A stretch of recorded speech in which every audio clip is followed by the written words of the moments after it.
మంచం మీద కూర్చుని అన్నం తినే ప్రతి ఒక్క కుటుంబం తప్పకుండా చూడవలసిన వీడియో, లేదంటే చాలా నష్టపోతారు. మన పెద్దల కాలంనాడు ప్రతి పని ఒక పద్ధతిలో చేసేవారు, కొన్ని నియమాలను పాటించేవారు. కాలం మారుతున్న కొద్దీ అవన్నీ మాయమయ్యాయి. భారతదేశంలో ప్రతి ఒక్కటి శాస్త్రీయత కలిగినవి, కానీ వాటిని అర్థం చేసుకోవడంలో ఆధునికత పేరుతో చాలా విషయాల్లో మనం విఫలం అయ్యాం. జీవితంలో అతి ప్రధానమైన వాటిలో భోజనం ఒకటి. కాబట్టి ఆ దేహానికి శాంతి చేకూరడానికి తినేటప్పుడు ఖచ్చితంగా ఒక పద్ధతిలో భోజనం చేయాలి. వంట చేయడానికి ముందు తప్పక స్నానం చేసి వండాలి అనేది తప్పనిసరిగా పాటించవలసిన కఠోర నియమం. పెద్దలు, సదాచారపరులు హోటళ్లలో మరియు ఎక్కడంటే అక్కడ భోజనం చేయకపోవడానికి ఇదే ముఖ్య కారణం. అక్కడ వంట చేసే వారు స్నానం చేశారో లేదో తెలియదు. పాచిముఖంతో వంట చేసినా, రోడ్డు మీద తిరిగే చెప్మలు ధరించి వంట చేసినా దోషం. అవి తిన్నవారికి మెల్లగా వారి మనసుపై ప్రభావం చూపుతుంది, పుణ్యం క్షీణిస్తుంది. భోజనం చేయడానికి ముందు, తర్వాత కూడా కాళ్ళు చేతులు తప్పనిసరిగా కడుక్కోవాలి. మనం బయట ఎక్కడెక్కడో తిరుగుతాం, తెలియకుండా అశుద్ధ పదార్థాలను తొక్కుతాం. అదే కాళ్లతో రావడం వల్ల కుటుంబంలోని అందరికీ అనారోగ్యాలు పాడవుతాయి. ముఖ్యంగా చంటి పిల్లలకు ఎక్కువ ప్రమాదం. కడుక్కున్న కాళ్లను తడి లేకుండా తుడుచుకొని భోజనానికి వెళ్ళాలి. తూర్పు, ఉత్తరం వైపు కూర్చుని భోజనం చేయడం చాలా మంచిది. ఆహార పదార్థాలు, కూర, పప్పు, పచ్చళ్ళు ఏవైనా కూడా వడ్డించేటప్పుడు తినే పళ్ళానికి తాకిస్తూ వడ్డించకూడదు. అలా వడ్డించడం వల్ల అవి ఎంగిలి అవుతాయి. ఎంగిలి పదార్థాలు ఎవరికి పెట్టినా కూడా దోషం అవుతుంది. కాబట్టి ఆహార పదార్థాలు పళ్ళానికి కాస్త ఎత్తు నుండి వడ్డించాలి. అలాగే నెయ్యి పేరుకొని పోయినప్పుడు చాలామంది వేడి అన్నపు పాత్రలో నేతి గిన్నెను పెట్టి వేడి చేస్తుంటారు. కానీ అలా అస్సలు చేయకూడదు. అన్నం మెతుకులు నేతిలో పడకూడదు. ఎంగిలి చేతితో ఏ పదార్థాన్ని చూపించకూడదు. అలాగే ముట్టుకోకూడదు. తినే కంచాన్ని ఎడమ చేతితో ముట్టుకోకూడదు. ఒకవేళ అలా కంచాన్ని ముట్టుకుంటే వెంటనే ఎడమ చేతితో నీటిని ముట్టుకోండి. సొట్టలు పడిన కంచం, విరిగిన కంచం భోజనానికి పనికిరావు. వాటిల్లో భోజనం చేయకూడదు కూడా. ప్రతిరోజు భోజనం చేయడానికి అరిటాకులు చాలా ఉత్తమం అని శాస్త్రం చెబుతుంది. నిలబడి అన్నం తింటూ ఉంటే నెమ్మదిగా దరిద్రులుగా మారతారు. ఉపనయనం జరిగిన వారు తప్పక అపోషణము పట్టి గాయత్రి మంత్రంతో ప్రోక్షణ చేసిన తర్వాత భోజనం మొదలు పెట్టాలి. ఉపనయనం కాని వారు భగవాన్ నామం స్మరిస్తూ భోజనం చేయాలి. అపోషణం పట్టిన తర్వాత ఇక ఉప్పు వడ్డించుకోకూడదు. పదార్థాల్లో ఉప్పు తక్కువగా అనిపిస్తే ఆ పదార్థాలు ఉన్న గిన్నెలో ఉప్పు కలుపుకొని వడ్డించుకోవాలి. చాలామంది ఏదో ఒక అవసరంతో భోజనం మధ్య నుంచి లేచి వెళుతుంటారు. అలా భోజనం మధ్యలో అస్సలు లేవకూడదు. భోజనం వడ్డించేటప్పుడు పంక్తి భేదం చూపరాదు. అనగా ఒకరికి ఎక్కువ వడ్డించడం, మరొకరికి తక్కువ వడ్డించటం అస్సలు చేయకూడదు. భోజనం అంటే ఫుడ్ చేసేటప్పుడు వంట బాగా లేదని కోపగించుకోవడం, కోపంతో అన్నం పెట్టే వారిని తిట్టడం వంటి పనులు అస్సలు చేయకూడదు.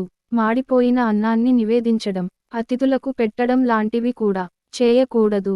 భోజనం చేసిన తర్వాత వెంట్రుకలు కత్తిరించడం లాంటివి చేయకూడదు. గురువులు కాని, మహాత్ములు కాని మన ఇంటికి వచ్చినప్పుడు మనం తినగా మిగిలిన ఆహారం వారికి అస్సలు పెట్టకూడదు. వీరి కోసం మళ్ళీ ప్రత్యేకంగా వండి వడ్డించాలి. భోజనం చేస్తున్నప్పుడు తింటున్న ఆహారంలో వెంట్రుకలు లేదా పురుగులు వస్తే తక్షణం ఆ ఆహారాన్ని వదిలి పెట్టివేయాలి. ఎంత ఆకలితో ఉన్నా కూడా గిన్నె మొత్తం ఊడ్చుకొని తినకూడదు. కొంత ఆహారం అందులో మిగల్చాలి. ఆహార పదార్థాలకు అస్సలు తగలకూడదు. భోజనం చేసేటప్పుడు నీళ్ల గ్లాసు కుడి వైపున పెట్టుకోవాలి. అన్నం వండిన వెంటనే ఒక ముద్ద తీసి పక్షులకు ఆహారంగా పెట్టి ఆ తరువాత మీరు తినాలి. ధర్మరాజు చేసిన రాజసూయ యాగంలో 1,00,000 మంది తిన్న ఎంగిలి ఆకులు శ్రీకృష్ణుడు ఎత్తాడని మహాభారతం తెలియజేస్తుంది. కాబట్టి ఎంగిలి విస్తరాకును తీసే వారికి వచ్చే పుణ్యం అన్నదానం చేసే వారికి కూడా రాదని శాస్త్రం చెబుతుంది. ఒకసారి వండిన అన్నము, కూర, పప్పు, ఇతరులు ఆ ఆహారాన్ని మళ్లీ వేడి చేసి తినకూడదు. అలా చేస్తే ద్విపాక దోషం వస్తుంది. స్త్రీలు గాజులు వేసుకోకుండా భోజనం వడ్డించకూడదు, అలాగే తినకూడదు కూడా. ఇవన్నీ కూడా మంచి విషయాలు. అందుకే మన పెద్దలు ఏది చెప్పినా కూడా దాని వెనక తప్పకుండా ఆరోగ్యపరమైన అంశాలు ఉంటాయని గుర్తు పెట్టుకోండి. అవకాశం లేనప్పుడు 2 చేతులైన తప్పక కడుక్కోవాలి. నోరు నీటితో పుక్కిలించుకోవాలి. భోజనం అయ్యాక నేలను లేదా బల్లను తప్పక శుద్ధి చేయాలి. మెతుకులు తీసేసి తిన్న చోట తడి గుడ్డతో శుభ్రం చేసిన తర్వాత మాత్రమే అక్కడ వేరే వారికి భోజనం వడ్డించాలి.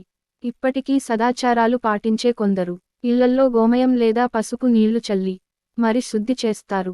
ఇకపోతే మంచం మీద కూర్చుని భోజనం అస్సలు చేయకూడదు అంటున్నారు జ్యోతిష్య నిపుణులు. కొంతమంది టీవీ చూస్తూ తింటారు. మరికొంతమంది మంచం మీద కూర్చుని తింటారు.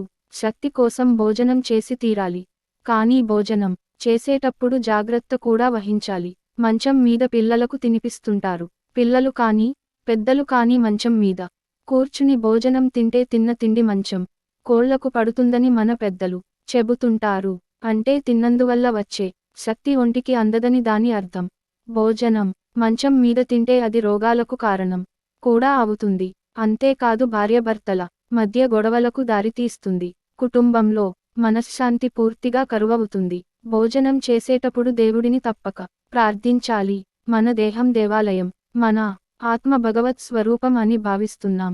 కాబట్టి వంట వండేటప్పుడు కానీ ఆహారం తినేటప్పుడు కానీ భగవాన్ నామం తలుచుకుంటూ లేదా భగవత్ కథలు వింటూ చేయడం చాలా మంచిది. అది మీ కుటుంబ ప్రశాంతతకు కారణం అవుతుంది.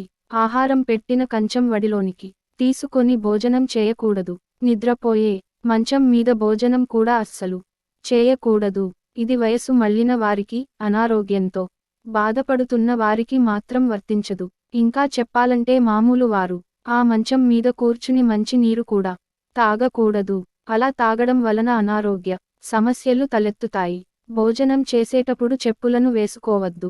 శుభకార్యాల్లో, పెళ్లిళ్లలో, గృహప్రవేశంలో కూడా భోజనం చేసే సమయంలో చెప్పులు, షూస్ వేసుకోవద్దు. పూర్వకాలంలో బంతి భోజనాలు చేసేవారు. చేతులు, కాళ్ళు శుభ్రంగా కడుక్కొని వచ్చింది చాప మీద కూర్చొని అరటాకులో పంచభక్ష పరమన్నాలు వడ్డిస్తే తినేవారు. భోజనం చేసిన తరువాత చేయిని చక్కగా తుడుచుకోవాలి. కొంతమంది చేయిని విదిలిస్తూ ఉంటారు. అలా చేయడం దరిద్రమని పండితులు చెబుతున్నారు. ఈ తప్పులను ఎప్పుడూ చేయవద్దు. పిల్లలకు వీటిని చెప్పి పాటించే విధంగా చేయాలి. పెద్దలు పాటించినప్పుడు పిల్లలు పాటిస్తారు. భోజనం చేసిన తరువాత అదే కంచంలో చేయి కడగవద్దు. బయట ఎక్కడైనా సింక్ దగ్గర చేయి కడగాలి. కొంతమంది చాలా అసహ్యంగా భోజనం చేసిన ప్లేటులోనే పూయడం చేస్తుంటారు. ఇది కూడా చాలా చెడ్డ అలవాటు. దీనిని కూడా మానుకోవాలి.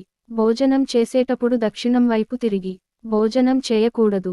ఏ పరిస్థితిలో కూడా ఈ వైపున తిరిగి భోజనం చేయకూడదు. భోజనం చేసేటప్పుడు మొదటి ముద్దను చేతిలో తీసుకొని కళ్ళకు అద్దుకొని పక్కకు పెట్టి ఆ తరువాత భోజనం చేయాలి. పక్కకు పెట్టిన ఈ ముద్దను గోడమీద కాకులకు లేదంట ఇంటి ముందు ఉన్న కుక్కలకు పెట్టాలి. అన్నపూర్ణాదేవి ఆశీస్సులు ఉండాలంటే ఖచ్చితంగా మేము చెప్పిన నియమాలను పాటించాలి. అన్నపూర్ణాదేవి అనుగ్రహం ఉంటే తినడానికి లోటు ఉండదు అని శాస్త్రం చెబుతుంది. ఫ్రెండ్స్, ఈ వీడియో గనుక మీకు నచ్చినట్లయితే ప్లీజ్ లైక్ చేసి మీ ఫ్రెండ్స్కి షేర్ చేయండి. అలాగే మా కొత్త వీడియోస్ మీకు వెంటనే చేరాలంటే మన ఛానల్ని సబ్స్క్రైబ్ చేసుకొని పక్కనే ఉన్నటువంటి బెల్ ఐకాన్ని ప్రెస్ చేయండి. ధన్యవాదములు.